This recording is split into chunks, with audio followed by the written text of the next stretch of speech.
Good morning, everyone. I see as people are beginning to come in to the session. I hope you had a lovely day yesterday.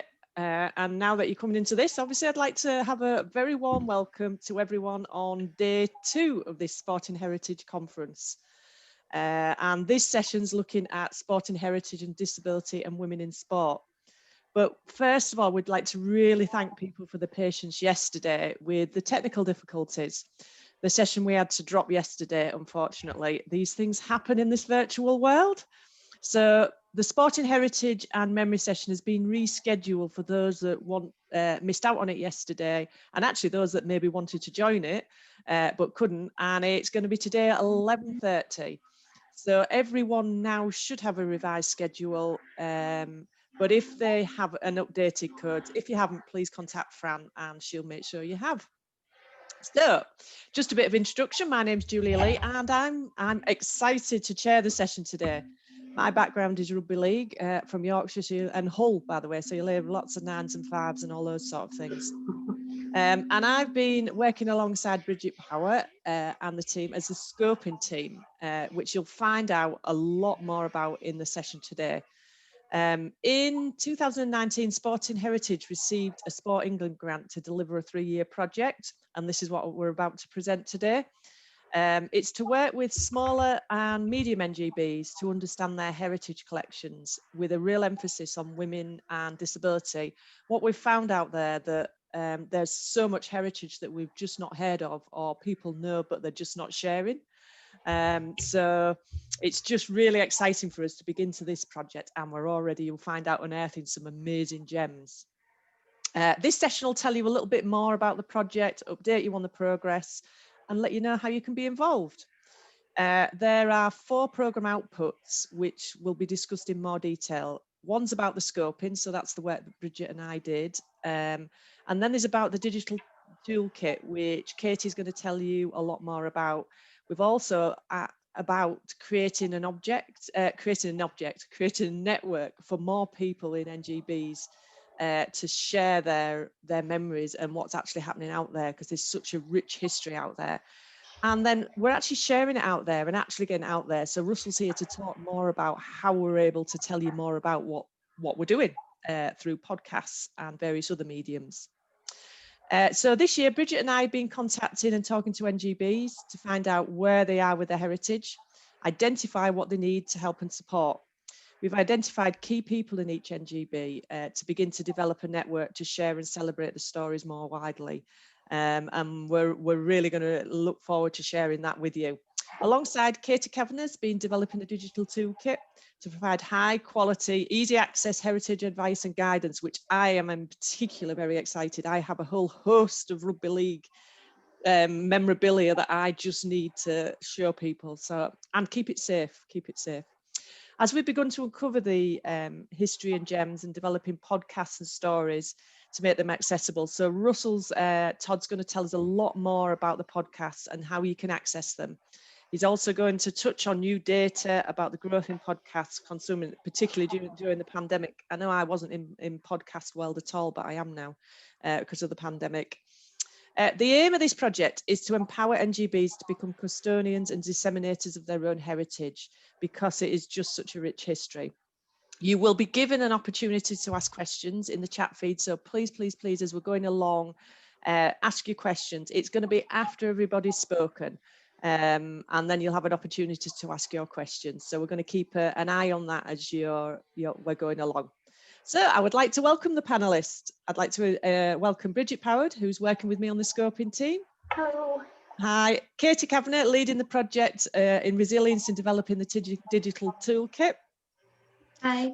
Hi. And Russell Todd, Sporting Heritage, is a podcast lead and many other things. You will begin to hear. Good morning. Sounds ominous. First, I'd like to ask Bridget to introduce the scoping project and update on the progress so far. Over to you, Bridget. Okay, thanks, Julia. So, hi, yeah, I'm Bridget Power. As Julia said, we've been working together on the scoping project of the scoping side of this project.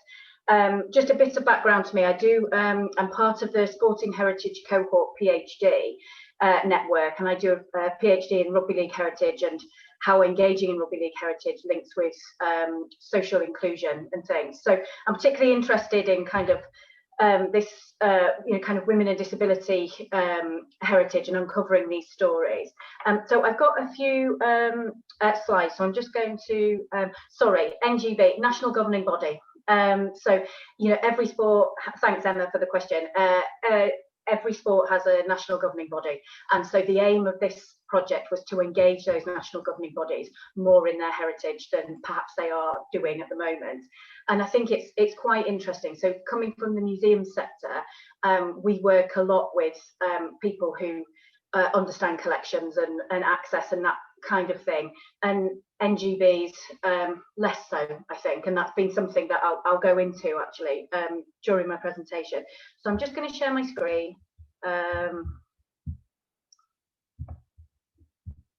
So hopefully, just bear with me.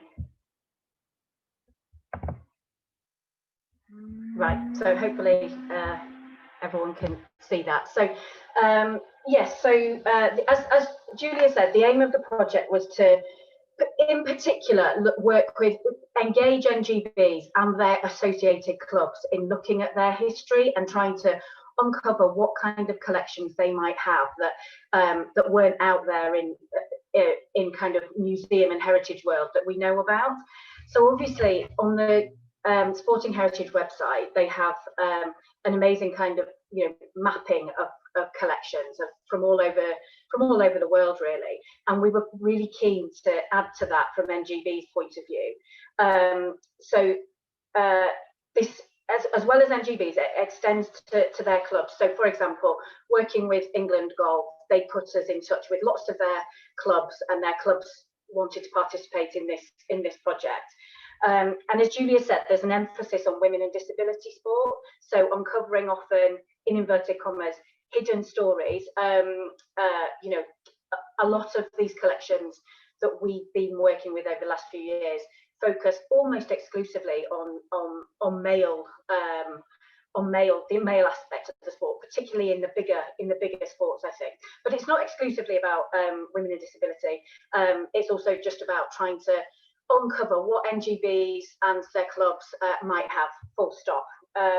So the first thing that we did was we created a collection survey, a collection scoping survey. So we used SurveyMonkey, and this is open to all. And I think there'll be a lot of you here who are listening who've probably seen this and participated in it, for which we are very grateful, because it's really enriched kind of the findings of what we've got to have as many people as possible answering the survey.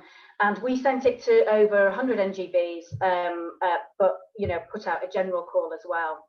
And the main aims of this survey, that we felt that this was the best way to kind of collect the information of what people had in terms of their collections, how it was cared for, how it was accessed, how people were using it, if they were using it. But also there was a big focus in the survey about what help organisations felt that they might need in looking after their collections. So as Katie will talk about after me about creating a toolkit, we really wanted to drill down into what is it that people need help with. Do they need help with cataloguing? Do they need help with kind of getting their collections online, or really understanding what their collection is? And I think with the case of national governing bodies, I think it was taking it right back to that step of, well, what is it? I don't really know what we've got. I don't know how we get it out there. So it's really trying to find out what people have. So in the first instance, when we look at kind of what did we find, so it was peak COVID. So Julia and I launched this survey in March. So it wasn't an ideal time, particularly for NGBs, many of who were facing kind of a really massive crisis of not being able to play, and their grassroots sports were being closed down, and lots of people were being furloughed. And you know, that definitely was a bit of a sting in the ointment. But despite that, we had actually a relatively high engagement rate, and we were really pleased with that. And I think in some instances, the kind of pandemic gave people a bit of time to think about, okay, well, we might have time to do this now. It's something that has been on our radar, but that we've never really had time to develop or look into. So I think that was quite interesting, and lots of people came back to us saying, well, yeah, actually, we're not organising our sport at the moment, so we'll look into this. So that was really good. So the one thing though that I think we found, which I kind of alluded to, was this kind of confusion and uncertainty over terminology that we were using. So Julia and I come from quite different backgrounds. So I'm a museum person, and Julia is a sporty person, and we were using the term collection, you know, quite a lot. And in conversations that we were having with particularly NGBs who maybe hadn't engaged in their heritage much up to this point, we were having really good conversations about what the history of their sport was, and what they had kind of stuffed in the lofts of their offices or their homes or whatever. But when it came to filling in the survey, they would say that they didn't have a collection, and that they didn't have anything that they were looking after, or they didn't know what to do with it. And I think that's a really interesting kind of lesson for us, that we were possibly assuming a kind of a knowledge that maybe wasn't there, or an experience that wasn't there. So I think that's been really interesting, and I think Julia, when we get to the kind of questions, we'll talk more about that, in particular about a couple of the NGBs she worked with that she knew had amazing collections and kind of fascinating histories, but they didn't necessarily recognise that themselves. So I think that was quite interesting, and there's been, you know, we've had to do some work on that really. So what else did we find? So I think the kind of exciting part for us was a kind of, you know, a rich theme of amazing collections that probably are pretty much uncovered for now. So I've picked two examples here, and they're just images that I just really liked, and that, you know, kind of were coming through in the survey, and that were just really stuck in my mind. So the first one is on the left of stool ball. So it's come from Stool Ball UK. I'm not sure if Anita is here today, but I had never even heard of Stool Ball, which I'm ashamed to say. But it's a largely female sport, and it dates back to I think the 18th century, mid 19th century, and so the collections, because it's a female sport, the collections largely related to women, but also there's a big disability element, because it was kind of used as a I think as a forerunner of baseball in the States, but you could do it sitting down. So it was used in the aftermath of the First World War for rehabilitating injured soldiers. So the collection really represents kind of that as well, which is fascinating. And so working with Anita has been really of Stool Ball has been really interesting, because I think the collection is kind of dotted all over the country in different people's you know, attics and lofts and things. And I think we're coming to the end of year one now of this project, and going into year two, I think it will be really interesting to work more closely with people on what they're actually going to do with these collections now that we kind of know they're there, and that we can get them out there. And I think that's something that's really exciting. I feel like we've just scratched the surface. And the image on the right is courtesy of the Keep Fit organisation. So again, predominantly women who've been doing Keep Fit over generations. And this picture is of one of their festivals at the Royal Festival Hall. And they've just got these really amazing scrapbooks full of photos and memorabilia and things. And just, you know, again, it's a small NGB, but with a massive history and heritage, and I think they'll be really looking forward to kind of digging that out, really. And so as well as this kind of rich theme that we found, I was thinking about the negatives that we found of the project, and Julia might have, you know, some interesting things to say about this, being kind of a woman in rugby league. And so while there are these fantastic examples of women's collections and women's history, and, you know, I think you heard yesterday from the National Paralympic Heritage Trust about their amazing collections of, you know, all kinds of disability history, it seems to me that what's come through is that the bigger sports, which have predominantly had more male exposure over the years, and I would pinpoint rugby league as a good example of this, don't have those collections that reflect the women and disability sport. And I think this is something that we need to work on. And in rugby league, we're looking towards the Rugby League World Cup next year, and all really excited about it. Men, women, and wheelchair rugby league played on the same stages with the same exposure, same prize money. Something for the sport to be really proud of. It's very, it seems to be a very inclusive sport. And I'm thinking of kind of that's what's played on the field, and that's how fans engage with that, those three strands of male, female, and wheelchair. And our collections don't reflect that at all. Our collections are predominantly male. And Julia is talking about reference that she has a great collection of her own memorabilia. Julia was the first female rugby league referee, and yeah, we've got a small bit of her collection. But we don't have anything that represents that massive female participation and kind of just way of life of rugby league in either wheelchair or women's rugby league. And it really got me thinking, kind of, when these survey results were coming through, that there's kind of a collective responsibility here, I suppose, for actively collecting what is missing in our collections. And I slightly couldn't get to sleep over it. I was thinking, well, this is partly my responsibility as kind of being part of the working with the Rugby League archives. It's like we do need to be collecting these because they're massive stories, oral histories, objects, archives that are just kind of going to disappear if we don't actively start collecting them. And so while I think it's probably easier for sports that have been predominantly female in the past or whatever, they probably got a much better collection than a bigger sport like us, like rugby league, which just hasn't actively collected that. And so I think that's something that needs challenging, really, and it kind of raises some interesting questions.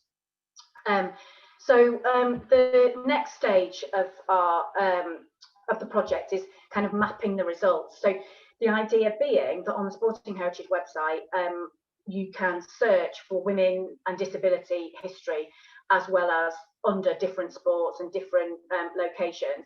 And we're starting to really do that. And I think it'll be quite exciting once everything is uploaded and everything is there. There's lots of new entries on the database in the last couple of months, lots of pictures for people to look at and links to follow to where these collections are.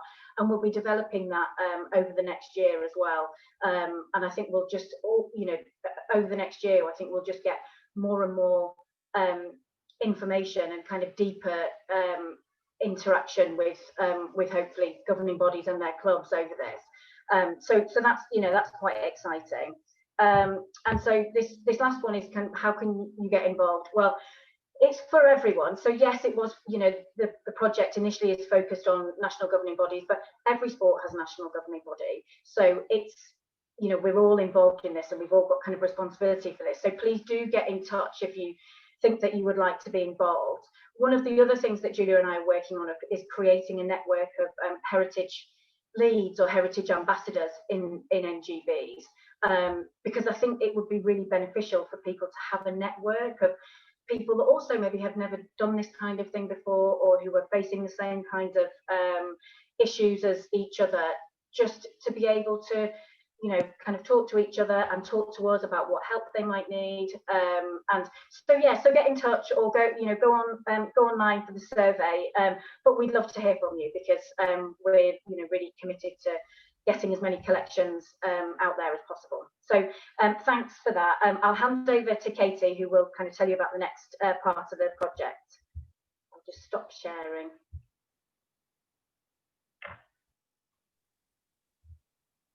Okay, hello everyone, thanks for joining us. I will share my screen now.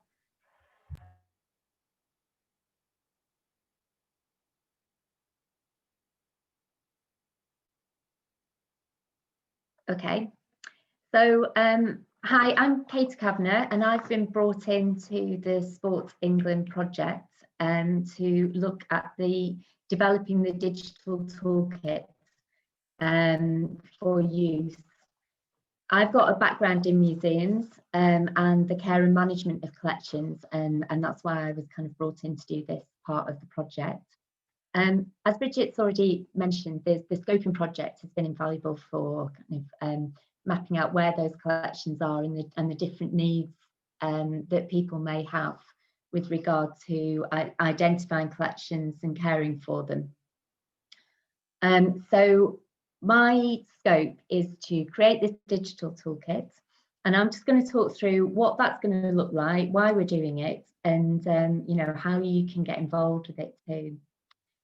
So we're creating this digital toolkit to provide support for the sector to identify their collections, to manage them, to be able to care for them, to use and promote them, and to kind of ensure that we are safeguarding our heritage as well, our sporting heritage.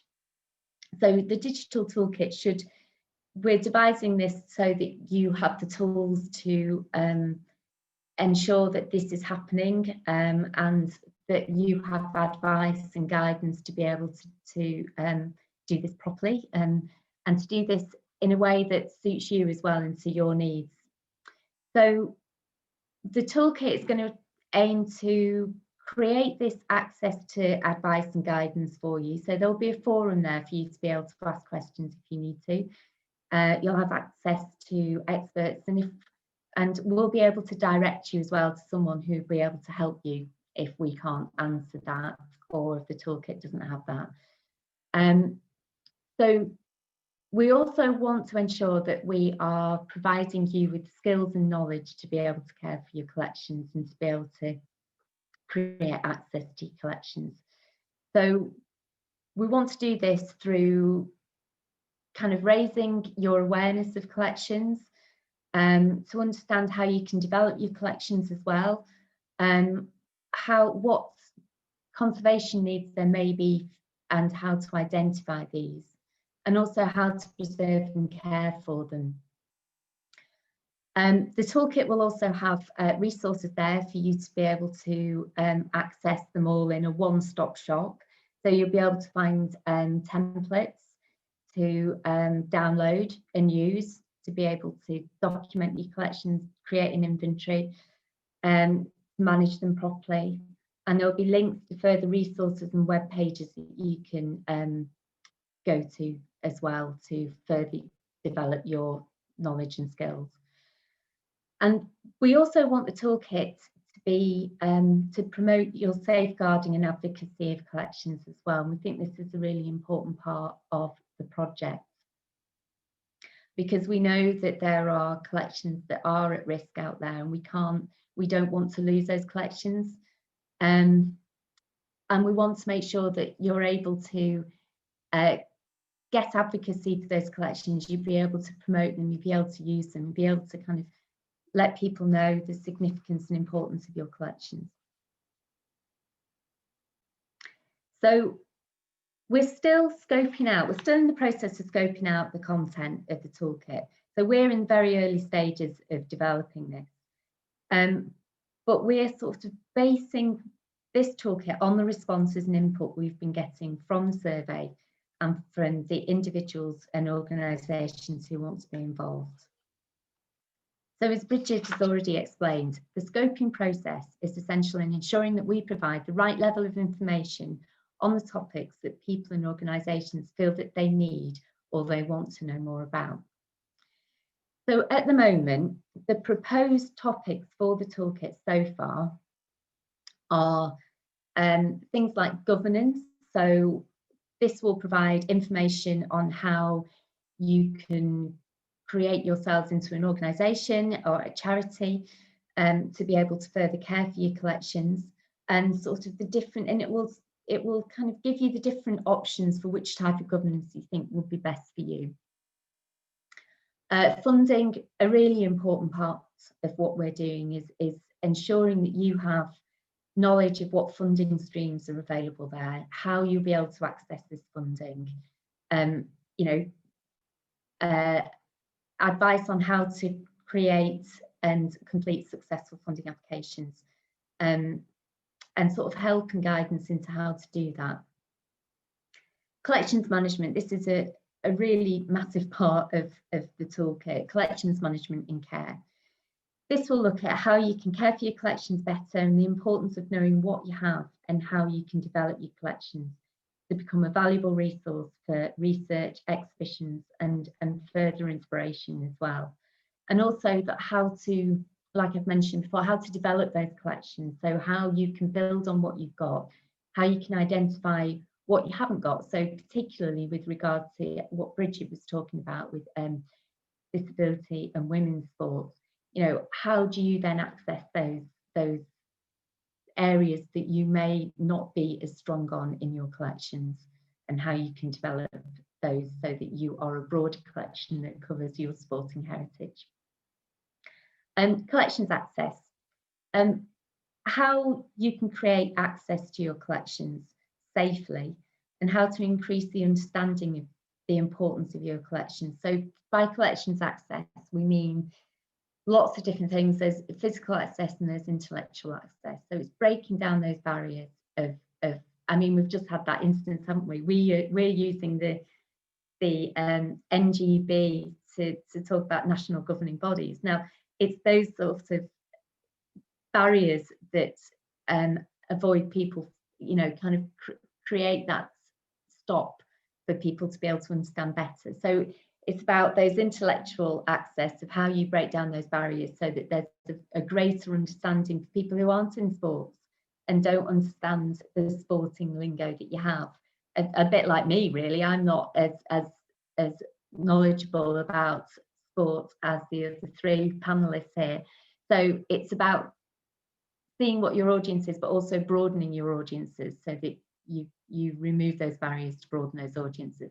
But it's also about the kind of practical aspects of collections access too. So it's creating exhibitions, it's creating displays, it's loaning your objects out to different organisations, and how you can do that safely, and what are the different processes you need to go through to ensure that you are safeguarding your objects if you are loaning them out to different organisations. Advocacy is a really important part of this as well. So how you can increase support for your organisation through your collections, through promoting your collections. And this can be done through lots of different ways. So you're looking at better documented collections, which leads to an increased understanding of what you've got and how. And then this will lead on to being better equipped to access funding streams for writing funding applications, and develop those working partnerships for you so that you can have a broader reach for your collections and to increase that broader access to them. And to also change the perceptions of how your sporting heritage is viewed, and to ensure that people understand the importance of what you have and the national significance it has too. And then there's sector standards. So we'll be looking at what the sector standards are. So we have things like accreditation in museums, and it's giving you those options to work towards those standards so that you can, you know, look to using your collections in different ways, setting yourself up as a museum if that's the way you want to go forward. So giving you that knowledge to facilitate you to grow and to develop in the future. So how will it work? So we're like I said, we're in the early stages at the moment. So we're developing how it will work and how it should look. What we want to make sure is that we use the same format. We want to ensure that it's easily accessible information, and it breaks down, like I've said before, to do with collections access, it breaks down any barriers, because we all know that certain standards, certain sectors have their own way of describing things, they have their own way of talking about things. So what I want to do is ensure that I break down all of those kind of barriers to access, and we simplify there's different stages of collections management, of governance, of funding, of all these different topics, and we break them down and simplify them so that they're accessible for everybody. And so we want to use the same format for each topic. So we're going to look at a step-by-step guide. We'll hope to have a case study on each one. We want to have talking heads by experts so that they can talk through the lingo and the different processes. We want to have how-to videos and Q&As. So the step-by-step guide will look at what the topic is. It will address certain issues. So it will ask, for example, what is governance? So it'll go through what that means. So what is collections management? What is collections access? We'll look at why it is important.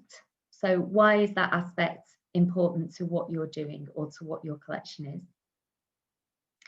We'll look at what you need to know before you start. So the questions you need to be asking yourself before you start. So for governance, possibly something like, you know, what do we want this to do? Why are we wanting to look at the governance of our collections?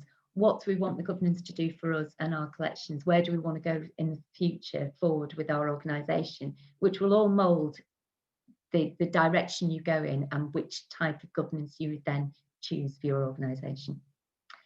Then there'll be discussion of the key aspects of the topic. So for collections management, we'll look at loans and we'll look at how you document and inventory your collections. And these will all be broken down.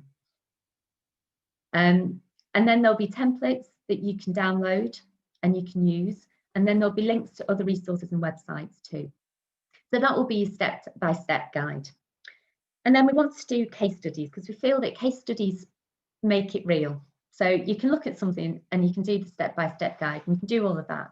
But I think it's really important that if organisations or individuals have gone through from the start how they decided to approach collections management, then I think that having a case study is great for that because it makes it real to you. So it's somebody who started from scratch or wants to change direction, and they can talk through how they did it, how they found their whole experience, what the pitfalls were and what the successes were, and how to avoid those pitfalls and how to have a quick win to those successes as well, which is always a good thing. So we would really like some case studies, and I think the scoping project has been identifying people who may be interested in stepping forward to be a case study. So I'm hoping that after this we may have people coming forward and say, you know what, I'm thinking about doing governance and I'd like to be a case study, or I've gone through that whole governance thing and it was really easy or it was a total nightmare. But, you know, we want to kind of have those case studies so it makes it real for people. And there's also that people to ask questions of those case studies too. We'd like to have talking heads. So I think for subjects such as governance and funding, which can be a little dry, see, for me, collections management is exciting, but that might be dry to somebody else. But that's why I work in museums. So, but for things that are kind of maybe slightly more involved or complicated, we think talking heads would be good. So you can have we'll be asking experts to talk through those processes and what it means. We want to do how-to videos. So for more practical aspects of the toolkit. So for subjects like marking and labelling of objects, or how to handle objects correctly or how to pack them, we'd want to do how-to videos so that we can practically show people how to do those aspects of collections management and care. And we also want to have Q&A sessions. So any questions that come up throughout the whole scoping process or the toolkit development and the answers that we provide for them. So there'll be a Q&A there as well that will be built up over time. So it's important to know that this toolkit will be forever developing, we'll be adding to it. So that Q&A session will be, you know, added to, and hopefully we'll keep it pertinent for everyone too. And also we will be running workshops to pilot the toolkit. Once we've developed it further and we know where we are with it. We want to pilot it with you so that you can give your feedback on whether it actually works for you or not. Because there's no point in having it unless it's working for you. And we need to make sure that it is something that is really useful, because that's what we want to make sure it is. We want to make sure that people can buy into this and they can use it for their collections, because that's what this whole project is about. It's about safeguarding collections, giving people that knowledge and skills to be able to care for them, develop them, use them properly, and to map that out and to create that great network so that we're able to celebrate the importance of sporting heritage. So we really need your input and your kind of constructive feedback on whether the toolkit is working. So we want to do some workshops that will ensure that we are on the right lines and that it serves its purpose. And we'll be sending out information and details about this over the next 12 months. So if you can look out for this, that would be great, because it would be great to get you involved. And as I've mentioned, we are still working on this at the moment, so it is early days. But if you are interested in being involved, it would be great to hear from you. And all our details will be on the Sporting Heritage website for you to be able to contact us. So that's me. So I will hand over to Russell, and thank you very much for your time. Thank you. While Russell's just setting up, I'd just like to thank everyone that's putting questions in the box. If they haven't been answered by Justin, will you stop answering the questions, please? Then we will sort of pick them up at the end. But just a little bit, before sort of Russell comes onto this and the great sort of stuff with the podcast, something that sort of sprung to my mind. Before I started this project, before I knew I'd got it, I was in Monaco, just chatting to a guy that was collecting heritage. I know, just Monaco. That was in UK, but world athletics, and decided that this was only last year, collecting the history of athletics, and they wanted to celebrate the milers.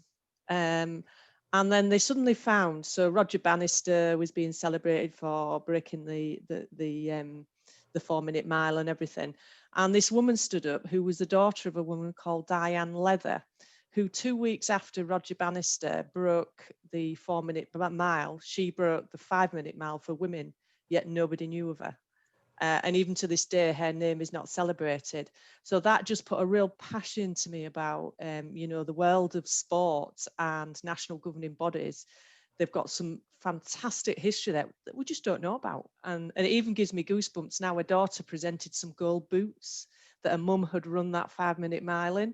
She'd had them dipped. And I just think, gosh, we've got all that out there and we just don't know. So thank you for your questions so far and all the interaction. We will begin to, at the end of this session, give you an opportunity to be able to answer those that haven't already been answered. So now, I thought I'd do a story to hand it over nicely to you, Russell. Over to you. Yeah, thank you. Hope everyone can see this. Let's just check. Okay, cool. So Borough, good morning. I mean, the podcast element in relation to the project is, I suppose it's a relatively small and modest element of it overall, but I think it's potentially useful as a kind of a gateway, as an entry point into the project. And what we've tried to do is build learning into the content, so that people get something out of it that is not just interesting and fascinating to listen to, but is telling them something or prompting them to maybe take a step. And that might simply just be to get in touch with the project group, and fill in the survey and so on. My background isn't as a heritage professional, museum professional, not involved with NGBs, anything like that. But I founded the first podcast back in 2014 dedicated to the Wales football team. And I did that partly because I was trying to look for that sort of content myself. I was listening to podcasts, but couldn't find it really. So my background is community work. And in the sort of the spirit of that sort of work, that discipline, if it's not there, you start it yourself. And so I've learned through doing, and I'm in no way an expert, I would argue, but an enthusiast. And the best podcasts have that enthusiasm and that passion come through. So that's me. There's some details. Feel free to get in touch if there's any specific kind of maybe queries or questions from a sort of like a technical perspective. We're not going technical. This isn't a very techie presentation by any means, but one thing I have done, and I mentioned it to Julia, I'm going to crowbar in, for two reasons, some broader research around podcast consumption that's relatively new out this year. One, because I've been poring over it and I'm itching to share it, but two, because I think it does perhaps set up and inform some of the other panels that are taking, some of the sessions that are taking place today. To give a bit of a background as to why there's a podcast element to the project. The first ones we produced about and on behalf of Sport and Heritage was at the 2017 conference in Bradford. I delivered a presentation there about that with Essex, who was involved in one of the Wales networks at the time. And then we just kind of carried that forward with the Liverpool and the Cardiff conference last year, mainly just to kind of give a flavour of what's kind of going on to people who weren't present, maybe to invariably it was to get hold of people. So Bridget was one of them, for example, to grab hold of them after they've done their presentation, to not so much inquire how it went, but to kind of drag out the legacy a little bit more of that, and what kind of came to mind, and what sort of questions have arisen, and what have people come up and talked to you about, and things like that.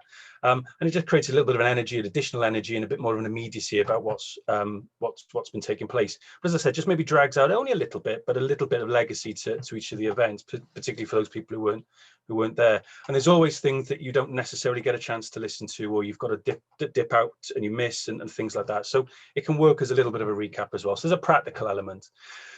Subsequently then designed into specific projects such as the Armed Forces project, and then obviously this one. But then there's also just been some standalone episodes. So we did one to kind of help promote National Sporting Heritage Day with Mike and Katie from the National Hockey Museum, around some of the work they've been doing. And we heard about Harry Haslam, who's I think been sort of designated the number one, the first ever British men's hockey international, part of a much broader work, but just gave that little insight, that little glimpse behind the curtain, if you like, of what they're doing, what they've been getting on with. So let's next slide. Again, I'm not going to assume or expect everybody to understand the technology, and this is about as techy as it gets. What is a podcast? If people don't know, Julia alluded at the outset to perhaps coming into this year not being hugely familiar with the media, but has increasingly become more familiar during the year, as I think a lot of people have, which is what the stats in a moment will bear out. It's quite simply just a digital audio file, and the audio bit is clear. There's no visual element to this, other than maybe some pictures that accompany it on your phone or on the channel that you're using. It's made available on the internet for downloading, either to a PC or a portable media player. It's a smartphone. It was iPods back in the day, maybe a smart speaker. And the term pod was basically a riff on iPod at the time, and the cast obviously comes from broadcast. It's as simple and as untechnical as that. However, this rather dapper looking chap, Ben Hammersley, he's a sort of like a technology digital futures journalist with The Guardian, amongst other papers, and he coined the term, and I'll drop this link into the chat panel because it's a fascinating article.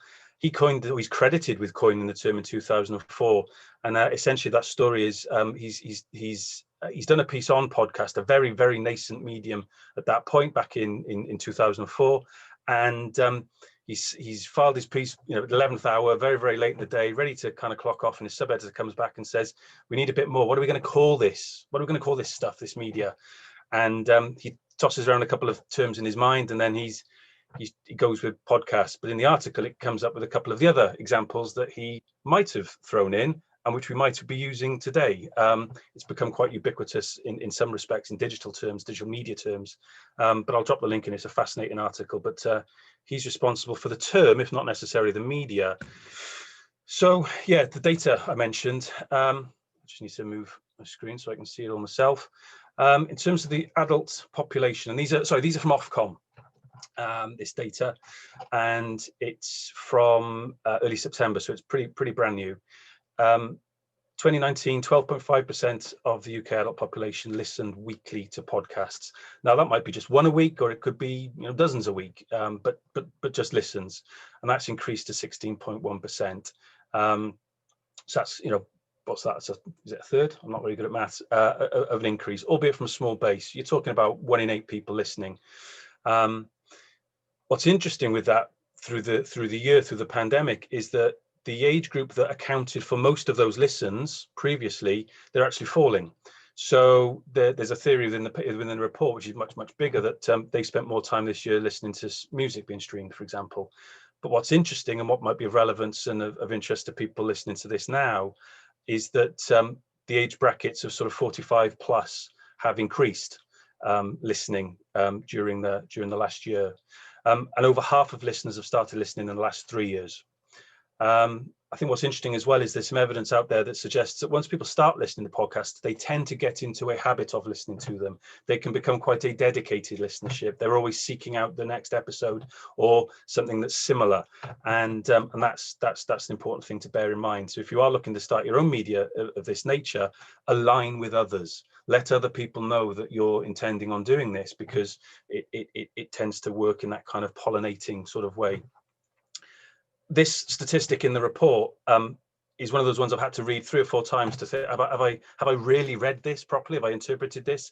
It says that in April 2020, 1 million new podcasts were logged with Apple Podcasts, which used to be iTunes. 1 million in 1 month, and then another 1.1 million the following month. And I'm still trying to get my head around that. That's kind of when people talk about the universe and planets and physics. I can't quite process this kind of scale. That sounds enormous. So it's continuing to grow extremely fast, but then there's still plenty of room for growth, certainly in terms of the listeners, because if only 1 in 8 approximately are listening, that's 7 in 8 who aren't. And people can make their own view on this from their own personal perspective or the perspective of their organization, their museum, their NGB, as to whether that's something they want to tap into. It can feel a bit daunting if there's millions of podcasts almost every month being logged. How do we carve out that niche? And that's something that needs to be given a bit more thought, specifically to who you are, what you do, who you want to reach, and so on. But yeah, some broader statistics that might help have a bearing on the rest of today. Here's a more visual breakdown for those who prefer the visual medium. So on the left hand side there, adults just 16 plus.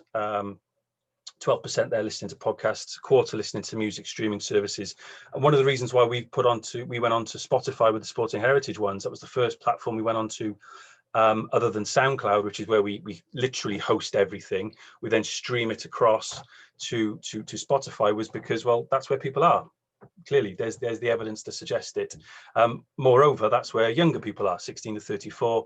Almost half of them are listening to streaming services. And there's others. There's more than just Spotify, of course, but that's a significant player. 20% listening to podcasts, but as I said, that 12 and that 7%, still small, but it's growing, and it's grown this year. And I think that's important. The extent to which that trend carries on, who knows? But I think that's important, because what we're getting at here is behavioral change. That's people taking a step to listen to something, to seek out something. And that's one of the things with podcasts. You sort of have to go and find them. Once you've found them and you've registered with them, you've subscribed to them, they find you, and that's easy. Or you just tell your smart speaker to go and find them for you, of course. But once people have made those steps, and there's an element of sort of behavioral nudge theory, if you like, but behind some of this, they begin to explore and become a little bit more committed to listening. And around that, then you can build aspects of community. So this is our channel. This is the Sporting Heritage podcast channel on SoundCloud, soundcloud.com/Sporting Heritage since its inception. And so I'm just going to have to minimize the heads here so I can see it myself. And you can see that it's grown. So our channel seems to bear out this growth more broadly in 2020.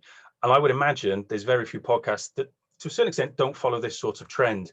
But of course, there might be external factors that have sort of nudged us a little bit further along that curve, that upward curve, than we might otherwise have been had this year been different. Just for context, National Sporting Heritage Day, the 30th of September itself, was our busiest 24-hour period in terms of visits to the channel and downloads and listens. The Monday to Friday of that week was our busiest 5-day period. So there was a bit of increase up to. Clearly then the 30th accounts for a large share of that, but there was also that legacy, that little kind of hangover then from the couple of days afterwards as well, which is kind of great. It's nice. You don't necessarily do it to be heard. You don't necessarily do it for you know, for the stats and to be kind of impressed by that. There's an interesting, I think, debate to be had by anybody who wants to embrace and engage with this media is about quality versus quantity. If only 3 people listen, but they undertake something that is, you know, they take an action off the back of it that really kind of enhances their understanding of sporting heritage, that really encourages them to take a step forward and do something around setting up you know, an archive or a trust or whatever. Well, okay, fine, it's great for those 3 people. If 100 people listen but don't do anything, you know, so that quality versus quantity kind of thing in terms of listens is always an interesting one to have. And so I think in terms of the project, then bringing it back to specifically the Disability in Women's Sport project, I think that content has been a contributor to the popularity of the episodes that we've done, the sort of the specificity of them, in the sense that we're putting out a type of media that people are looking for, they've got an interest in, or they will begin to be finding more naturally because they've listened to other things. And it's timely because I think people have had a bit more time in lockdown. They've been in their dining rooms, in their homes, in their little closety toy cupboards like this, and so they've been looking for some content, maybe to keep them sane, to bring a little bit of sociability, a bit of noise into the room if they're working alone. So, you know, there's been some open doors that we've been able to push against with respect to the media and the project. And then this is the individual plays in the last 12 months. So again, you can see the first one was since we started the project, and that gradual uplift. You can see that it's really kind of peaked as lockdown continued, and then off the back of the National Sporting Heritage Day. So specifically in terms of the project, it's around helping to explain the outcomes, explain the specific objectives and who's involved. They're personable. So in the first podcast we did, it was with Bridget, it was Julia, it was with Justine when she had a voice, and we gave them a platform to explain the project rather than send out guidance notes and documentation, things like that, of which there's more than enough anyway out there. Let's do something that's a little bit more immersive, a bit more personable, that allows their passion, enthusiasm and their knowledge to come across. And I think it does that very, very well. And it's been one of the most popular ones this year to listen to, because it sets the project out. So if anyone's interested in getting in touch, yes, there's the project panel the project board to get in touch with. There's a survey as well, but listen to that podcast because you'll get a feel and a flavour a bit more richly for what it's about. What it does as well is allow other people involved in the sector to provide insight to what they're doing. So don't just take our word for it as the project panel. You know, we've got a vested interest, perhaps, you know, playing devil's advocate here, in saying how good the project is and how much we can help. Take the word of it from other people, from the voice of your peers who are in the project, in the sector, or indeed in the project. We want to make the project less kind of hidden. There's a lot of sort of support that's more one-to-one. That's kind of particularly in this context this year. A lot down the phone and over email and over internet. So we want to make it a bit less hidden, raise the profile. But what's interesting in terms of doing that for the project, what you're also doing is raising the profile of, like Bridget was talking about, the profile of disability in women's sport per se. So we're throwing a light upon certain sports and women and disabled people's participation in them through the podcasts themselves, even though they might have a more project related sort of role. Engagement's a term that's kind of bleeding into a lot of the presentations and the sessions so far, and there's a specific one later on that I'm chairing, but it can prompt engagement. It can be that stimulus to get people involved, particularly if you target a particular audience with that podcast, and that's something that we do by way of preparation. Who are we looking to engage with? Who do we want to reach with this specifically? Yes, it's great if anybody listens to it, but is it specifically people involved with disability sport, with the women's sport, with the women's club, and so on? Is it other people in the sector, or is it a more public facing episode, for example?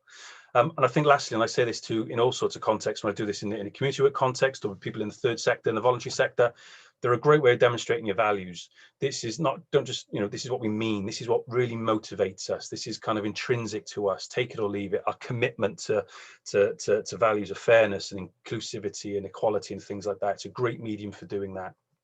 And I think that comes through in the episodes we do more often than not. So if this works, I'm going to leap out into my browser, fingers crossed. Hopefully people can see soundcloud.com/sporting heritage. And my panel colleagues nod if they can see this. Yeah, cool. Okay. So there's Julia pointing, telling somebody to clear off, I think. I don't know. Giving them a red card, maybe, I don't know. So that's the episode I'm talking about with Bridget, with Justine and Julia. Gives you a little bit of time, 32 minutes. So it's, it's a bit of a commitment. It's half an hour of your time, but it's not 4 hours. It's not having to listen to it in 7 sittings. We like them to be fairly punchy and to kind of to rattle along. This has been our most popular episode in terms of listens. A friend of mine, Jamie, wrote a book about the prison football team, HMP Prescoid. Prisoners, marginalized part of community, or ex-offenders in the case of some of the players. And we went up to the prison and we did that. He was supported by one of the community grants a couple of years ago. And that was just another way of bringing that book to life a little bit as well. Hugh Dan McClellan, our overall chair for the couple of days, fascinating one about Shinty and its links with the Gaelic language and Gaelic communities. So we've really kind of gone in depth with some of these. And there's a couple of the others that we've done around memory loss. That was brilliant. I think that was Bridget and Richard. I remember a really moving, quite a really emotive one. We talk about values coming through and that commitment and things around equality. That was really quite an emotive one. That got me here, that did. That was really, really fascinating. There's one with Dame Sarah's story. So there's plenty there. One of the things we've done, one of the things I wanted to demonstrate here is that what we've done, we're beginning to organize these into playlists so they're easy for people to find and consume.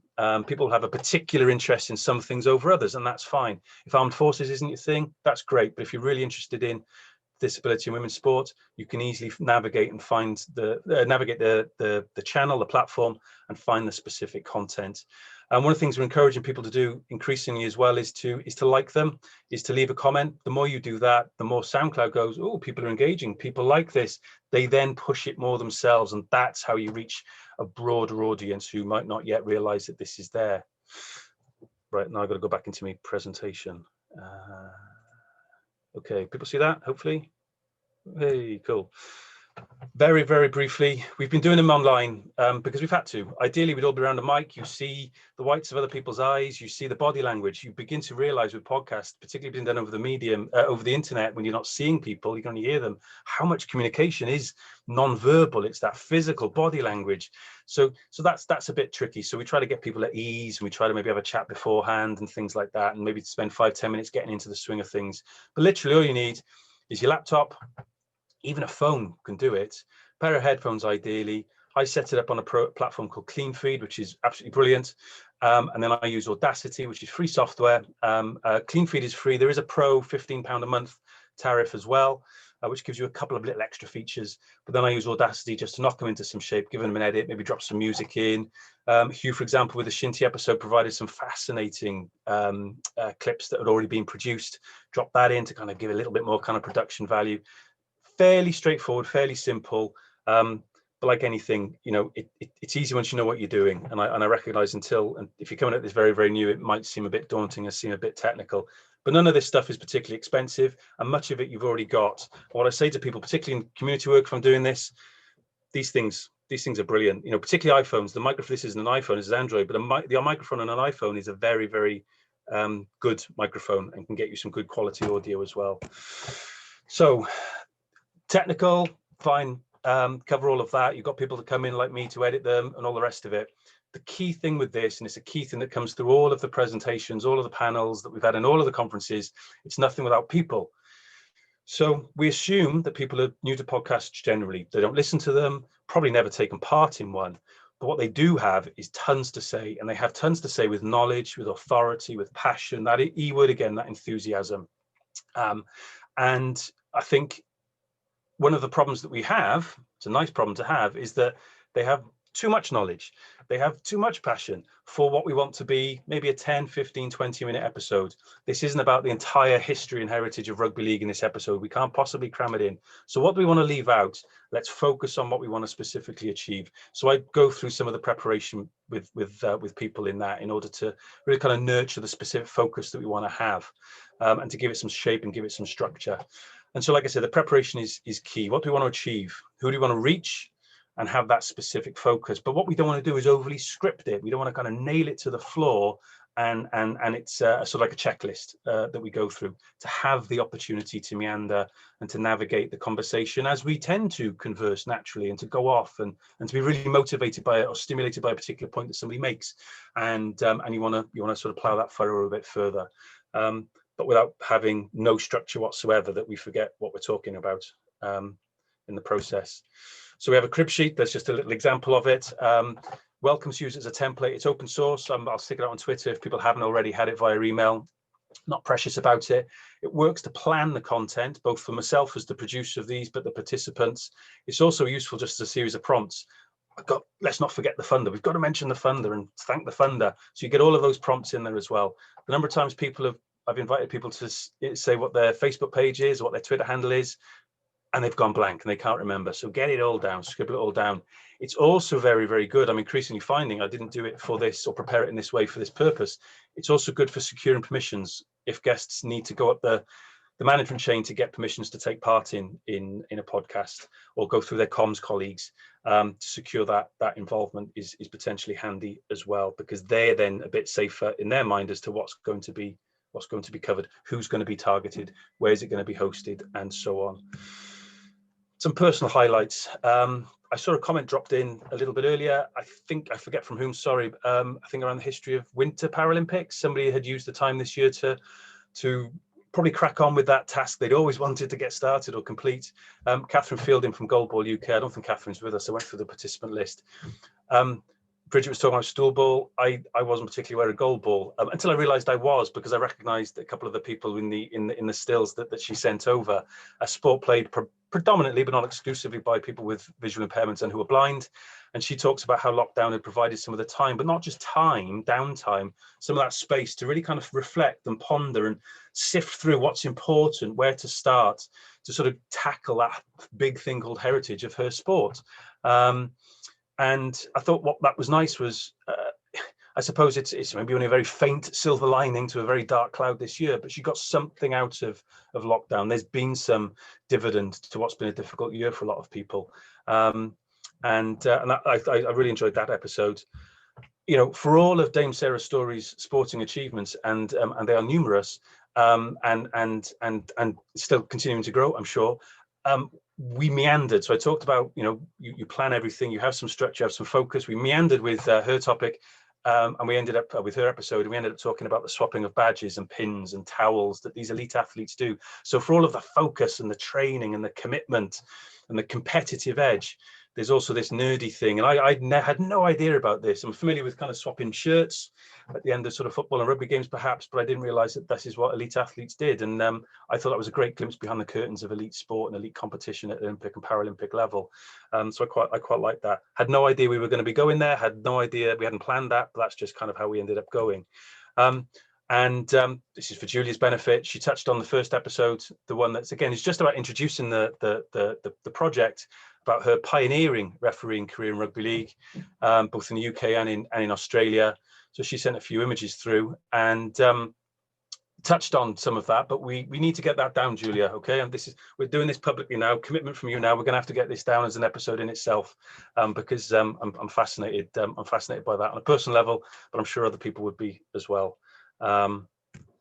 Finally, the Shinty one with Hugh Dan McClellan. I had a comment back from somebody from Kev Riley, who said, I'm a Welsh speaker, and Kev was sort of saying if he had done that with Hugh, he might not have picked up on some of the nuances around, minority languages, community that I was able to, which is a lovely compliment to have.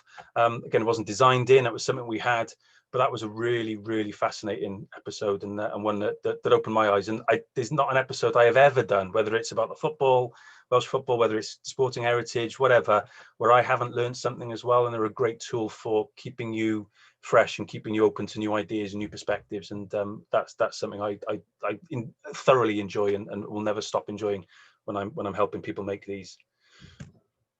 And lastly, Colin Morgan, my neighbour, he's in his 80s. He was a member. He's top right in this back row in this picture.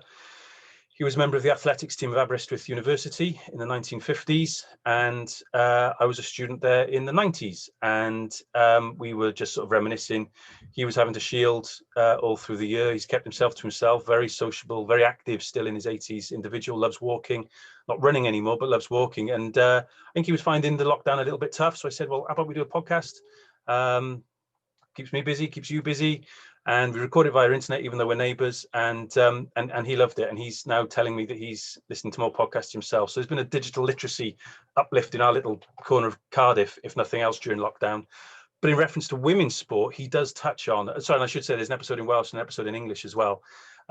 He touches on women's sport as well, and how it just wasn't on his radar. He wasn't aware of women students in the 50s who were competing, that there was provision for them.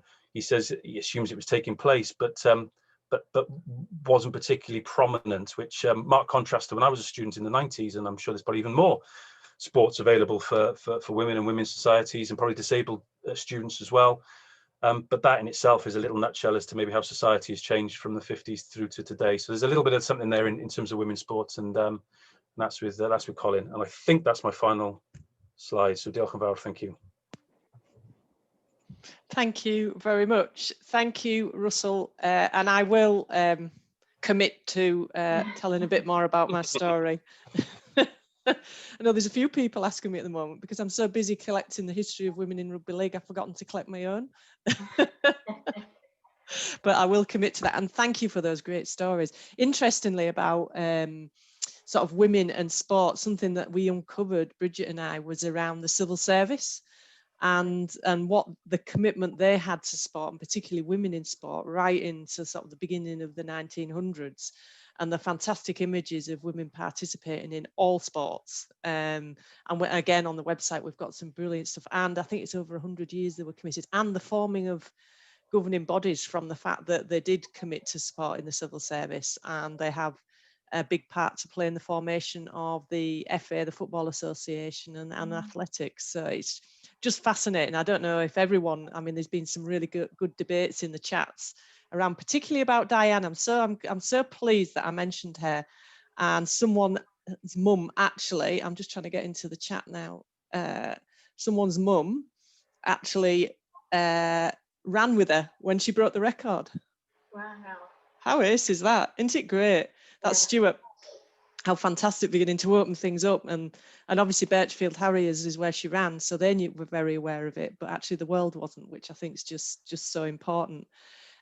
So just a few questions really that sort of begun to engage.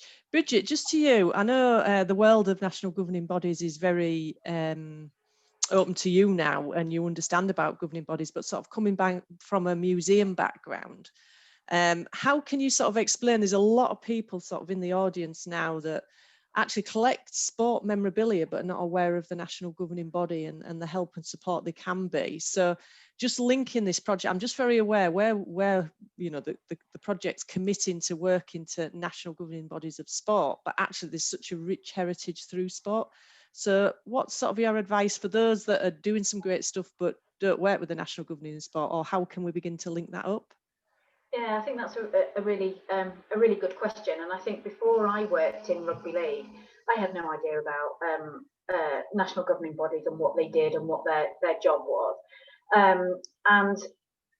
Yeah, you know, kind of in some of the work that we've been doing, Julia, I think we've found that lots of clubs and heritage organisations have come forward with these amazing collections, but aren't necessarily directly linked to the NGB. And in some ways, you know, that's fine, but I think, and people can carry on and do all this kind of amazing work. But I think there is a real opportunity to join the two up together, and I think because NGBs have their own, you know, most of them will have their own collections in addition to all the ones that are kind of stored elsewhere. And I think I saw in the chat someone from Bristol, it might have been Bristol Rovers, I'm not sure, I'm sorry if it wasn't Bristol Rovers, but one, you know, kind of a fan who's got, you know, they've got loads of collections. And I think that, you know, the difficulty there would be to get in touch with some, you know, an organisation as enormous as the FA, the Football Association, because they've got other things to do. And actually, I think that, you know, they are probably less interested at the moment in the heritage of their own sport than, you know, than they might be, or that they should be. So in terms of advice, I think, you know, I think that's one of our tasks, Julia. I think it's one of our tasks to make NGBs aware of this and to kind of tell them about how it's useful for them. And I think, you know, with some of the work that we've done, I think people have some of the museums, particularly the sports museums, have trouble engaging with their NGB. In rugby league, we don't. Rugby Football League are very invested in their heritage and have kind of delegated it to Rugby League Cares, the charity that is responsible for looking after the heritage, and we work really closely with them. And I think I just think it's a really positive thing. And I think the way that it can be kind of sold to NGBs is, well, what do you get out of it? And I think for an organisation like the RFL, they you know, the history of their sport is very important to them. It's a great history.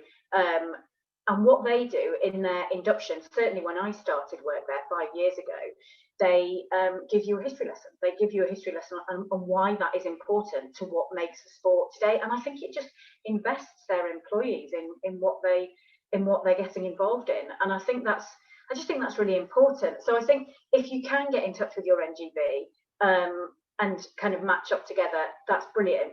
If you can't, I think, you know, Julia and I are here to help that, because that is our mission in life, to get NGBs, you know, kind of aware of their heritage and flying that flag. And I think, you know, Julia, that kind of, you know, as we've alluded to, has, you know, that kind of sporty background where she knows these kinds of people and she knows kind of what they do and how they do it. And I think it's been easier, Julia, working with you than for example, if I'd done it by myself, because I don't have those contacts and I don't know NGBs, but they are more available to us with someone like you who has worked with them in the past. And yeah, I just you know, I just encourage people to kind of make that link, because I think people are, you know, stronger together. The organisations will work stronger together, and I think that there's a lot that NGBs can learn from their clubs and their fans organisations. And I think, you know, that idea from that fans have loads of the best collections by far. Do you know what I mean? They've got the, you know, the things that mean so much to people, and they're really important. So yeah, I think that's kind of what I'd say. Yeah, and I think I would agree with you there. I know, talking to some of the national governing bodies who actually don't think they have a collection.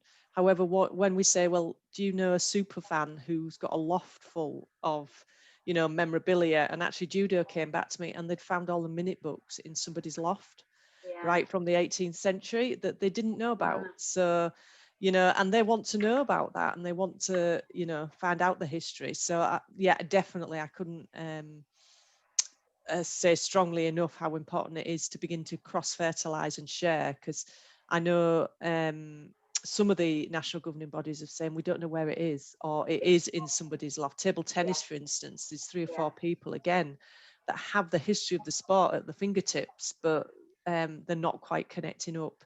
And it'd just be lovely if we could do that. So I would really agree. I mean, Katie, are you finding that any of the tools and things around sort of this communication and linking up and the gems that they're uncovering, what so far has been the main theme, that the support that NGBs need? Well, like I said, we're still very kind of on the starting point with the toolkit. And that's what we need to find out from, that's how we need to start getting that feedback from people. So what we want to do is get some form of the toolkit done so that we can then consult with people and see what organisations are actually needing from this. And it's like your scoping, you know, the scoping exercise has kind of been mapping all of this out and finding all of this out. So my bit is really at the very beginnings of it, and I'm needing now to engage with people to find out what they have, what their needs are for these different collections that they've got. And there was a question about archives in when I was doing my presentation, and yeah, we'll be looking at archives too. It's not just, you've mentioned the minute books, Julia, you know, it's not just about physical museum objects as such, it is about all the archives as well, and how we can create access to those too.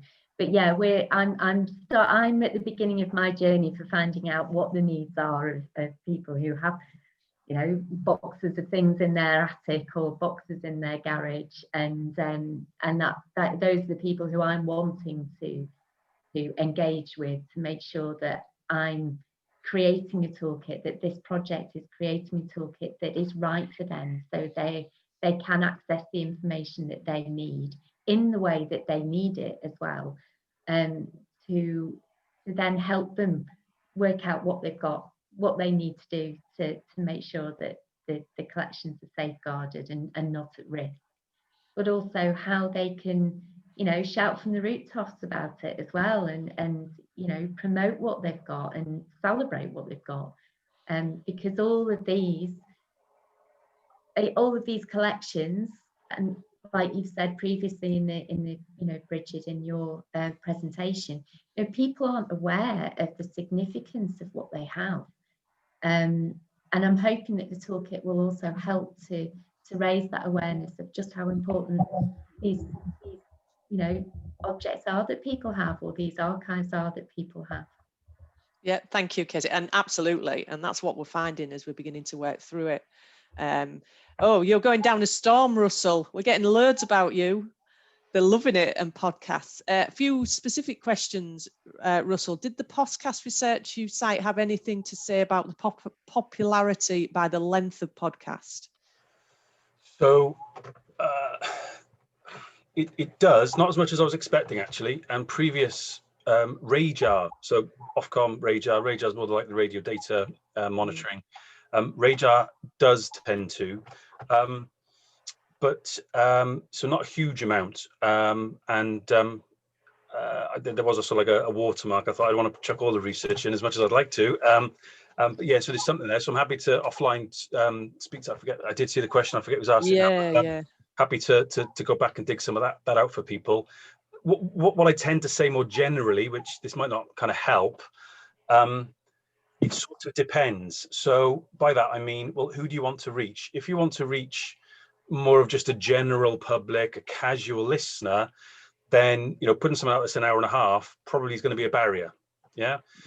If you look at the behavior, so if this year hadn't turned out the way this year is turned out, I tend to say to people, okay, who do you think who do you want to reach? How do you think they're going to tend to be listening? Are they going to be listening on the commute?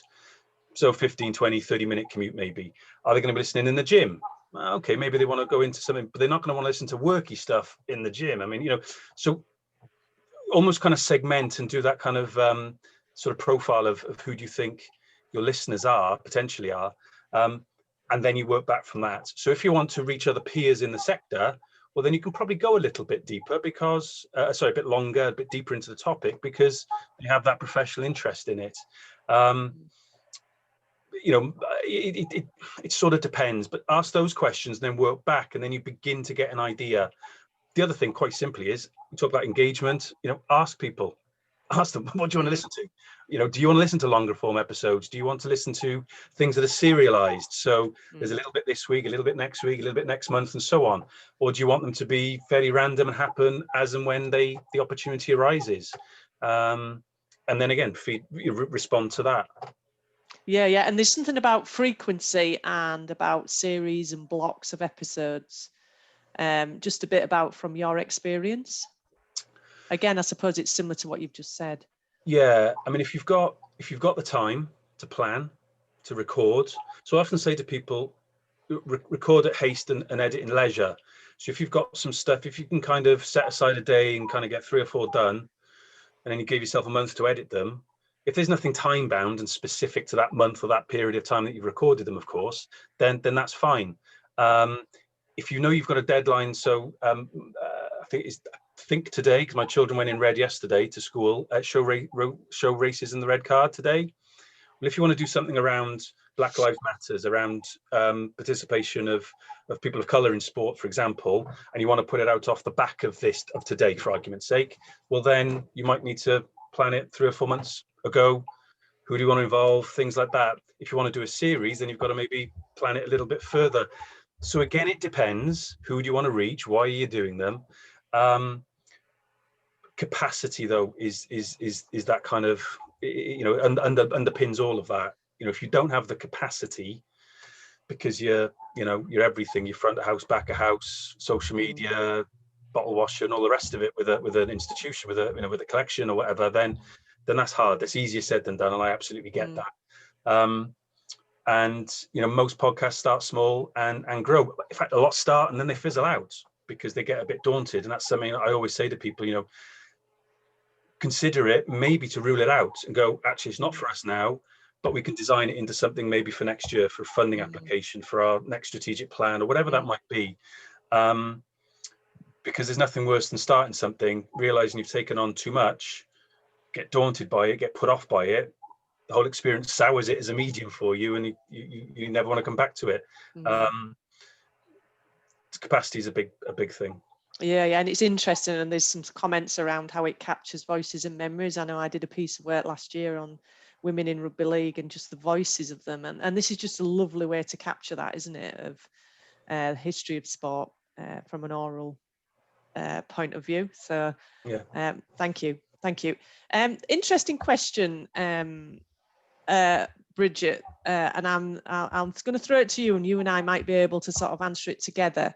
How engaged are national governing bodies with the negative aspects of their history, and how can we encourage them to accept and demonstrate their history and heritage is often problematic? I know with the politics of national governing bodies, well, particularly rugby league, where this comes from, but I don't know if you've had any experience of that. Yeah, I saw that, and I would say, I think it's a really great question. I would say that they are not engaged with the negative aspects, particularly of their history. You might disagree, Julia, but I think they are struggling to kind of be engaged with the positive aspects of their history, let alone the negative ones. And I think this is why I think this project is really important, and that it's got longevity, because I think we're kind of a long way away from that. And I know Raf, who's asked the question, is a historian, a cricket historian, and so she might well have, you know, a kind of much more knowledge about this than me. But I think they're barely touching the surfaces of kind of looking at their own history. And I think that's where the role of kind of museums come into it. You know, sports museums aren't just about celebration, and well, they, you know, certainly shouldn't be, and about kind of the good things and the good old days of the sport. It should be absolutely looking at the nuances and the politics of those individual sports. And so it'd be interesting to hear from sports museums, from many panelists here. Do they work with their NGBs on that? And I think, you know, in terms of rugby league, we're trying to develop a national rugby league museum in Huddersfield, where the sport started. And because we are separate but linked to the NGB, I don't think it will be a problem looking at those negative aspects. I think they won't have a problem with that. It's just they don't really do it themselves. That's what I would say. Do you agree, Julia? Yeah, and I would probably reframe that actually it's the history of the sport and where it was at the time. So if I was to look at the history of women in rugby league, it could be classed as negative that people trying to stop women playing in 1985 because it was too physical for women. People tried to stop me refereeing because I was a woman. However, that's not negative. That's an evolution of the sport and women's sport. And I just think it's really exciting stories of where we've come from and to. Yeah. Again, in rugby league, you could look at the history with the BARLA, which is the British Amateur Rugby League Association. That was a social element linked to history of different elements. So I just think it's all rich because it shows you where you've come from, and then you can actually build some great stories of where next. I mean, I don't know what your thought is, Katie. I mean, yeah, I mean, that's one of the great things about looking at your collections, about that collections management aspect of it, which I was talking about in the presentation, because that gives you the structure to look at your collections and find out what's missing, where those gaps are. And you've got that knowledge of how like you've said, Julia, how the sport has evolved and all the different kind of issues that have been, you know, that you've faced in your sports. But then if you have like a structured approach to how you look at your collections, you can identify where those gaps are, and you can identify where the weaknesses are in your collections, what those subject matters are that aren't being addressed. And then that gives you that ability to then go out and go, right, I want to make this as broad about the sport as possible. And all the negatives are just as important as positives to do with anything, because that always informs then hopefully what the positives will be. So the whole collections management, using your collections, researching your collections, all of that enables you to make your collection reflect what the sport is, the whole heritage of the sport, Yeah, and the history of it and the progress of it. I know we have a social historian who does our history, Dr. Tony Collins, who just finds the whole sport, the rich history of it and where it's come from matches the social history. And it just brings it to life. And I think some examples you've already given, Russell, of, that you've already picked up the stories, it just brings it to life, doesn't it? Yeah, I mean, yeah, in terms of rugby league in Wales, this last sort of year, 18 months, it was the Caroline Hitt documentary about a number of rugby players from Cardiff's docks communities that went north. They turned professional, went north, as we call it. And because of the schism, I suppose, between rugby league and rugby union at the time, we're often pariahs for it. Well, yeah, they were pariahs for going north, and pariahs in inverted commas. Some of these people would say, well, because of the communities they came from, because of the color of their skin, they already were experiencing some of that discrimination, and it's got to be heard. It has to be heard. I think it sounds a bit hackneyed, I don't mean it to, but it's turned into a positive in that there was only a couple of weeks ago a project launched around trying to get some commemoration for these rugby players. Billy Boston and Clive Sullivan, Roy Francis, all these players, they're legends of the game, criminally unknown in Cardiff, certainly elsewhere in Wales. So something's happening. It is too late. It should have happened sooner, but we are where we are with it. But let's not gloss over why we are where we are here. And I think Caroline's program did that, incredibly well. And if it made people squirm watching it, then good, basically. Yeah, absolutely. And actually, it's come to life in Black History Month from the rugby league perspective, because actually a lot of the players that went from rugby league to rugby league from Wales were black as well. So again, that just says where the society was at the time, which is a really interesting. There's a feature. Well. Yeah, there's a feature on the BBC website. We carried it on our football blog, the football podcast, to do a couple of years ago with somebody had guest written, and I did a bit of additional research. But Eddie Parris was Wales's first black player in football in 1931. Only won one cap though. Disappeared without a trace, if you like, in terms of international. Next one there wasn't until George Berry in the late 70s, just after Viv Anderson, who was England's first black player. What's going on there? Why is it? Yeah, great, it's 31. It's a bit earlier than 78, 79, whenever it was. But there's something else going on there. One suspects. But there's still there's very, very little known about him. I think it was Town's first black player as well. So then actually, as people in Luton and Wales can kind of come together around something, so those alliances kind of emerge, and it's all fascinating stuff. But it deserves to be uncovered and sort of communicated and shared, I suppose. Yeah, absolutely, without that. And thank you. Unfortunately, we're beginning to come to an end now. I know there's a technical question that was asked, I think you're going to cover in the next session, you said, Russell. So we won't sort of go into that detail, but we haven't got long left. Can I just thank everyone for your engagement, and just to let you know that the archive is, all the chat is being archived, so we'll be able to pick up anything if we've missed it or not. And if we haven't answered anything, please, we're here to sort of answer any of your questions. If you've got, I'm getting really excited by all your comments, because there's just some great things that we haven't uncovered yet, or we don't know about, that we can really capitalize on. So thank you everyone for that. And just a bit of from Fran about the working digital session, which starts at 11:30. It's now only going to be an hour, so it'll finish at 12:30. So it's only going to be an hour long rather than any longer. So I just want to thank all the panelists and for everybody who's interacted, for staying with us and listening. As we say, please get in touch with us. There's all the contacts, and we've got loads more to celebrate and to tell people about. So please get in touch with us, particularly those whose mothers ran with famous people. Love that. Thank you, everyone. Thank you, Russell, and thank you, Katie. Thanks. Bye. Thanks. Bye. Bye.